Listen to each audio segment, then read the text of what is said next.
So I'm back on the Chevy van again. Last video I did, found some issues.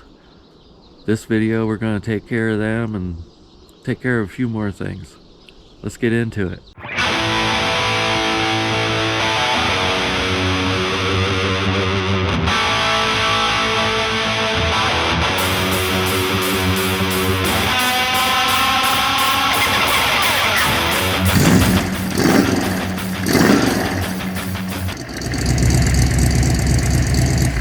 So on the last video on the van, we were working on the carburetor and getting a lot of things ready for a trip.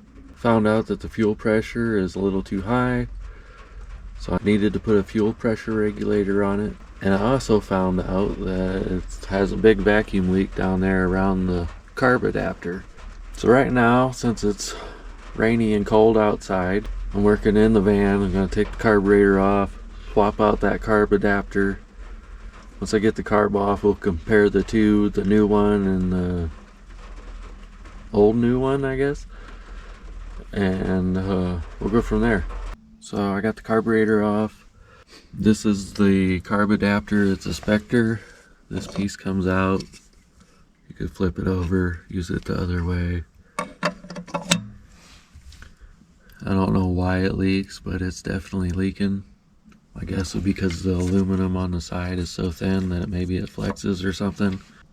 So what I've decided to go with this time is a solid aluminum one. This is the Edelbrock 2696. Made for the Quadrajet intake, and throw that on next. Put the carb on, put everything back together. So I've been looking at this gasket, and I'm seeing quite a few spots where it doesn't look like it was sealing. I think it's because of the way this is made and the way this is shaped. There's a lot of gaps around here. So this thing sucks. Get out of here. Let's get the new one on there. Got the carburetor back on there. Man, it was so much easier this time. Everything actually fit right. Went right on there.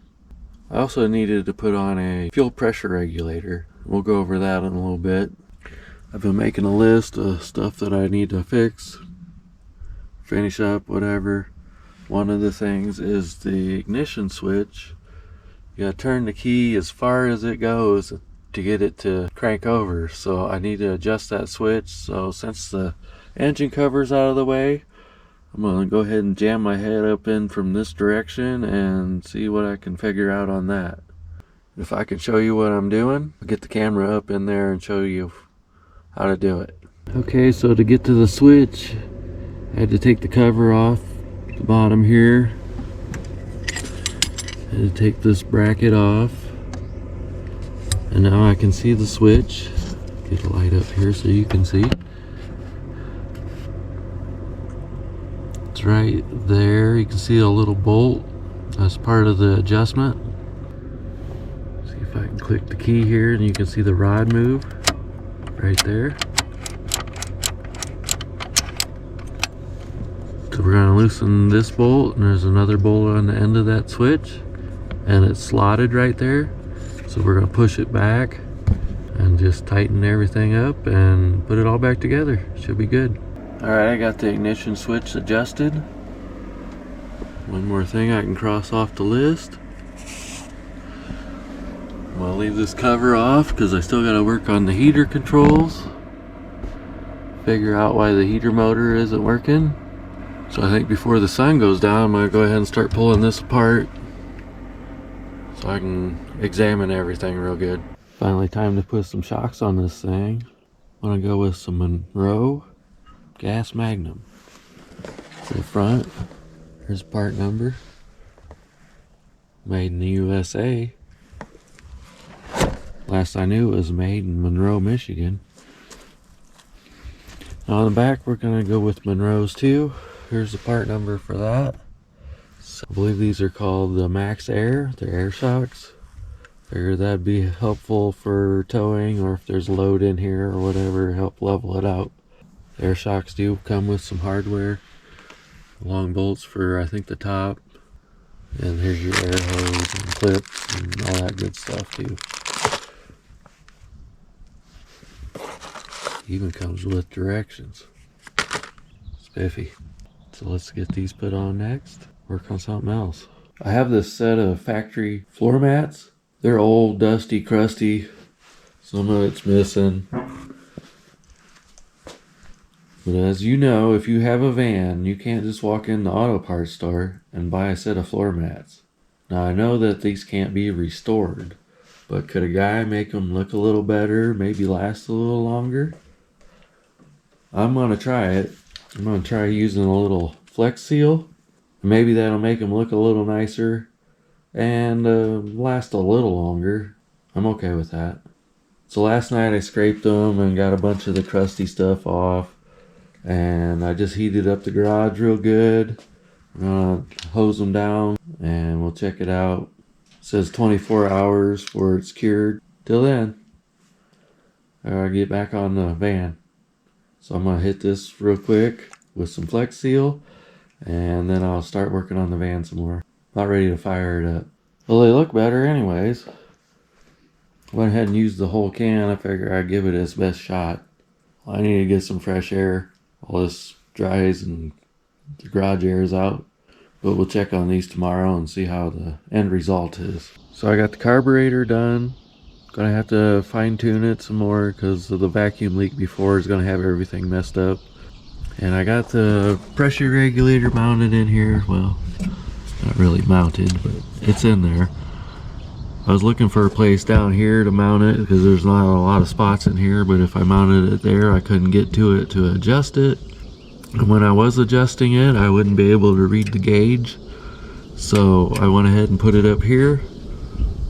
It's out of the way, it's easy to get to. Maybe it'll even help cool down the fuel a little bit this summer. I took the alternator in to have it checked out and had a bearing replaced. And I still haven't heard about that yet. I haven't got it back. So I went and bought a alternator, the only one that was in stock. Of course, the only one that was in stock was junk. Back of it was all deformed and nothing lined up right. So I ordered another one and now it's in there. Hopefully it's good. While I was waiting on the alternator, I went ahead and hooked up trailer lights and stuff like that that needed to be done, and now I can finally test everything. It'd be nice to have this back on the road. I don't think I've driven it in like 6 months. It's a pretty cool van. It runs pretty good. So need to get some miles on it. Just had it running a little bit ago. When I shut it off, it would diesel and stuff. Figured it was probably a vacuum leak or something. So I went ahead and pulled some of the 80s out of it. Probably 3-4 feet of vacuum hose. Bunch of it was redundant, goofy stuff. Ran out of some vacuum caps. Or I could get rid of a couple more hoses. But now it seems to shut off alright. So eventually I'll probably go ahead and take all that 80s garbage off. Alright, so I'll find something else to work on, I guess. Back to it. The Flex Seal says that it needs 24 hours to cure, and it's been about 24 hours. The floor mats look pretty good. I don't know how they'll hold up. If they hold up pretty good, I might have to coat them again, because it does look a little thin in some spots, but other than that, I like it. So the other day, I bought this rug at the store, and my plan is to make a dash cover out of it. Right here is where the compass is in the dash. I've already got it cut to the dash. This is the vents. I'll take a hot glue gun and just go around the edges where I cut it so it doesn't fray out. And then there's a part in the dash where it drops. So I'm gonna add in this little piece right here so it follows the shape of the dash. And the reason why I'm doing this is because on a sunny day, that glitter dash sometimes will blind you. So this is just for driving safety. So I'm gonna go ahead and get everything hooked up and I'll show you when it's in the van. I think in the last video I made an adjustment for the ignition switch, because before you had to push it all the way to get it to crank over.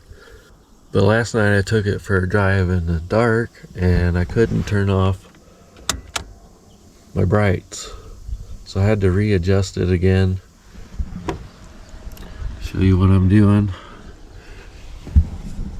Right up in here, this switch right here, this is your bright switch, dimmer switch, whatever you want to call it.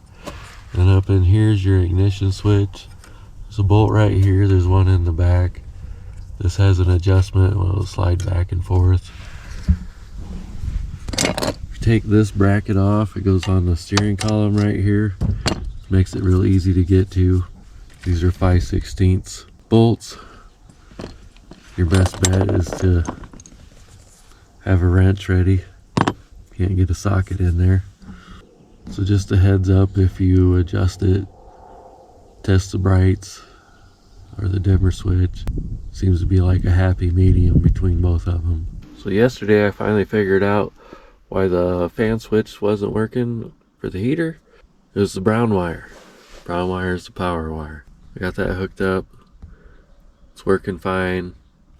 But of course when I put it together, I forgot to put the light bulb in it. So now I'm going to go up through this way and try to put the light bulb in. That's how it goes sometimes. Well, the engine cover's back on, so that's always a good sign. Hopefully it stays on for a while. Here's that carpet that I put on the dash. Warm day, that should melt right to the dash, form right to it, look good. Also just added some curtains to the back part, little privacy curtains. Here's a look in the back for anybody that hasn't seen it before. And a look at the speaker box.